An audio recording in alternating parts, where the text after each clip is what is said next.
Okay, hey everybody. I'm doing another quick video I'm gonna do just before I go to bed here in a little bit. I kind of again testing out this lighting and making sure it's working okay. The last one I did, I actually had the phone, like the phone camera was turned to where like you're taking a selfie. So I think that video quality might not be as good, even though I think it turned out pretty well.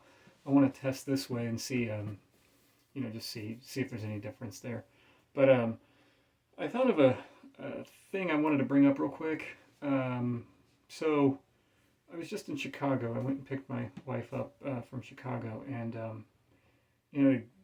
hotel room, a nice little room. But every room, I guess I just wanted to check the drawer and see if they still did the thing where they put the Bible in the drawer. Turns out they do. So I picked it up and just kind of opened it to whatever page it went to, whatever chapter and verse. And I think I flipped to Psalms chapter 74, verse 3. And it said, what was it? Something along the lines of, set your foot toward the perpetual ruins, for the enemy has destroyed everything in the sanctuary. And I thought, wow, that's okay. That's where I opened it to. So what does it mean?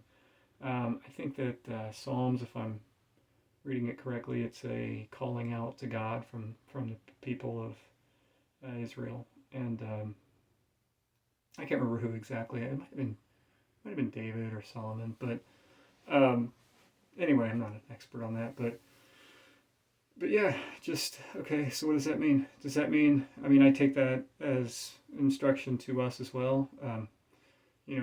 We're going into the sanctuary. I guess it could be the world, and even though we know that it's not. But everything is in ruin. So what do you do? If everything's in ruin, or it's not. But I mean, but if you're facing, um, you know, ruin or destruction or evil or whatever you're facing, hardship, um, it says set your foot toward it. Don't avoid it. What is that? So are we to just walk right through the chaos? Walk right into trouble. Is that the idea that we're trying to take from it? And then it made me think of something else that was a little bit different. Existentialism. I mean, there was a huge movement in the 20th century of existentialism, and I think that a lot of it sprang from the post-war period, the world wars especially, where I think the idea in Europe was they had total war, unlike what we had in the United States. They experienced total war where the entire population was involved, on the war front, and they look around them and everything is destroyed. Everything. So everything that they had been brought up to get them to that point didn't work. It was completely destroyed. It was all wrong. I don't know if it was all wrong, but it was a complete reset. And I can't imagine what that must have been like. Not just Europe. Obviously, China went through it. Russia went through it. Parts of Japan went through it. So there were all kinds of areas in the world that had to deal with that. And the idea of existentialism really thrived, especially in in the Western world, where it was there was a strong backing in Christianity, and there's a strong history in Catholicism, a lot of the and just the other Abrahamic religions, but they they suddenly question that a lot more, its validity. Is there really good, or do we have to create it? Because look at all the evil that came from what we just went through, and can we choose against that? Can we choose to make sure that doesn't happen again? Do we have inherent value in our lives? Because a lot of the idea was that we do in the Western religions. There is inherent value in a person's life, through their belief, but all of a sudden that was just completely erased. It seemed in a physical sense, and so that idea of existentialism, there is no inherent value except what you're going to make of it. I think it's a positive message too. It sounds grim because it came from such grim roots, but um, yeah, I mean, even within the religion, the idea of original sin. You're coming into this world uh, with evil around you, I guess within you that you have to fight, and what are you going to do about that? That's the. I don't know if that's where the Psalms passage was going. I didn't. I tried to read a little bit around it, but I mainly focused on the one verse just because that's where I opened it. And hey, I'm going to make the most I can out of this one verse. Because then you got to put the surrounding context with it, and then the surrounding context outside of that, and then how did you get the psalm? And before you know it, you're going down a rabbit hole reading the entire Bible, which I didn't have time to do, unfortunately, in one night. So I just took the one verse, but it connects to a lot of things, and maybe it connects to fear. Our fears of, okay, if something's in ruin, if something's imperfect, what do we do? Do we avoid it, or do we try to fix it, or do we just enter it anyway and see what comes of it?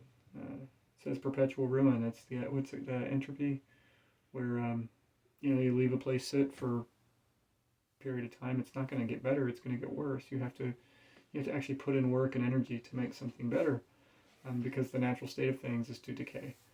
So it is the perpetual ruin. So set your foot toward it. Maybe it's get yourself to work. Whether it's a job or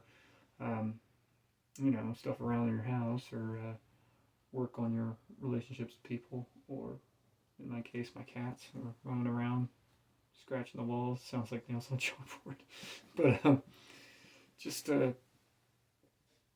get yourself put in work. Work is the only thing we can do to reverse that ruinous state that naturally does exist in this world. This world is not a I don't want to say it's not a good place, because there's a lot of good in it, but it's not necessarily ruled by just the idea of existentialism. It's not inherently good. It's not perfect. It's not you don't leave things alone and they get better. You leave things alone and they decay. Doesn't mean that you shouldn't give things a break sometimes. Just because that's part of the working process too, is to know when to let something operate on its own, functioning when you've allowed it that freedom, or that ability even. That's a different topic altogether. I mean, when you leave things completely as they are and ignore them, then the natural state is not to. They're not going to just get better. So I don't know. There was a lot from that little passage that I kind of put that really spoke to me. So there's probably a lot of other things that I could go into as well as far as examples go. But I thought at first, oh man, pretty dark, which a lot of the Bible is. A lot of the old religious texts, regardless of which faith it is, can be very dark. I talked before about Greek mythology, very dark stuff. I read the Bhagavad Gita once back when I was in college, and that was a dark lesson as well. A very influential book in the Hindu faith, but just dark. I think he was questioning whether he should go to war or not, whether he should, and all that entails. And he's having this talk with God, and a lot of the old texts, a lot of the lessons we learn come from dark places, which is another thing. Set your foot to the perpetual ruin. Wow. The other part, the enemies destroyed everything in the sanctuary. Okay, so who's the enemy? That's the part that. What's the sanctuary? Who's the enemy? Why did the enemy destroy everything? What can we do if we face the enemy? Do we destroy the enemy as well? Or how does that process work? But again, I thought it was more existential. I mean, obviously in the post-World War II sense, we knew what we could draw the I'm going to say exact parallels, but we can draw the lines. Um, the just who the enemies were, and obviously the combatants, who the what the sanctuary was, whether it be a certain country or I would say the Earth itself, humanity, in a more broad analysis. But yeah, thought it was a pretty interesting little verse. And maybe I'll do it again if I go to a hotel room. I mean, I have a Bible here. I could probably just pop it open once in a while and see where it lands. But well, like 2 lines, and I got a lot of thought out of it. So, and, I mean, not just thought, but like a lot of it really piqued my interest. So anyway, let's see how this turns out, and maybe that's something I'd like to explore later too. Any kind of passage, any kind of old, ancient religious script, whether it's from the Abrahamic faiths or the Abrahamic religions or Eastern philosophies or mythologies or whatever. It doesn't matter. Classic literature or anything like that, and just really dissect how it can relate to us in everyday life and the struggles we go through, and just the things we face in life that I say struggles, but I mean they could also be the joy that you face in life too, the joy that you are able to be a part of in life. So anyway, I'm gonna probably wrap this up now and probably try to get some sleep. I woke up too late today, so who knows how that's gonna go. But until next time, thanks guys. Have a good night.